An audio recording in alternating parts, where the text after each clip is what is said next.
Selamat Hari Tuhan saudara-saudaraku, selamat merayakan Hari Raya Paskah, Hari Raya Kebangkitan Tuhan kita Yesus Kristus.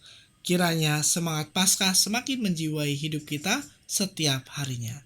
Bersama lagi dengan saya, Romo Argo, di channel Heavenward.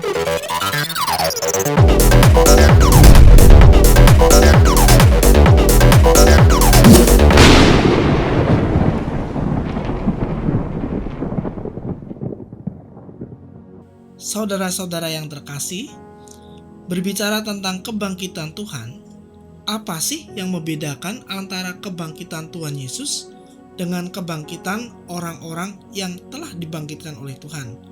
Contohnya Lazarus, kemudian anak perempuan, kemudian juga anak laki-laki dari seorang janda. Nah, mereka telah mati namun dibangkitkan oleh Tuhan. Mereka hidup kembali. Kebangkitan Tuhan itu dikatakan bangkit dengan mulia. Jadi berbeda dari sekedar hidup lagi, bernafas lagi, ya tidak, tetapi bangkit dengan mulia. Di sini menunjukkan suatu perubahan yang sangat luar biasa terjadi dalam hidup Yesus, Tuhan kita. Dengan bangkitnya, dia menunjukkan identitasnya yang sebenarnya. Sekarang orang akan mengenal dia bahwa dialah Tuhan, Allah yang memberi hidup, yang punya hidup. Kalau dia tidak wafat di kayu salib, bagaimana dia membuktikan bahwa dia bangkit? Bahwa dia yang punya hidup?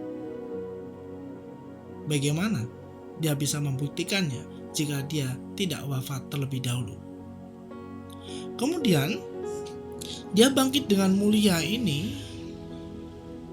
bagi kita memberi suatu dorongan rohani yang sangat dalam. Kita tidak hanya sekedar hidup lagi, tetapi kembali menjalani hidup-hidup yang seperti biasanya. Tidak. Hidup kita harus seperti hidup Tuhan Yesus. Transcended, berubah, lebih dalam, lebih masuk ke kedalaman hubungan antara kita dengan Tuhan. Itu yang dikatakan dengan bangkit. Bukan sekedar hidup lagi, tapi kita bangkit. Tidak lagi hidup dalam dosa. Tidak lagi hidup dalam keputusasaan. Tidak lagi hidup dalam keduniawian kita, tetapi kita transcended. Kita menjadi pribadi yang lebih, yang melampaui diri kita seperti sebelumnya. Karena apa? Karena Tuhan telah bangkit dan kita disatukan dengan kebangkitan Tuhan ini. Namun terlebih dahulu kita harus mati. Rasul Paulus mengatakan kita harus mati terhadap dosa. Nah, ini sangat penting, saudara-saudara.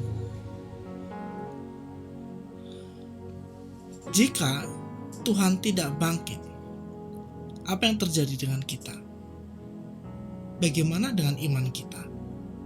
Semuanya menjadi percuma. Tetapi karena Tuhan bangkit, kita bukan lagi mendapatkan harapan yang sia-sia atau harapan kosong, tidak, tetapi sebuah kepastian. Luar biasa kan? Bangkitnya Tuhan memberikan kita sebuah kepastian. Kalau kita sudah menerima sesuatu yang pasti, maka kita harus benar-benar berubah.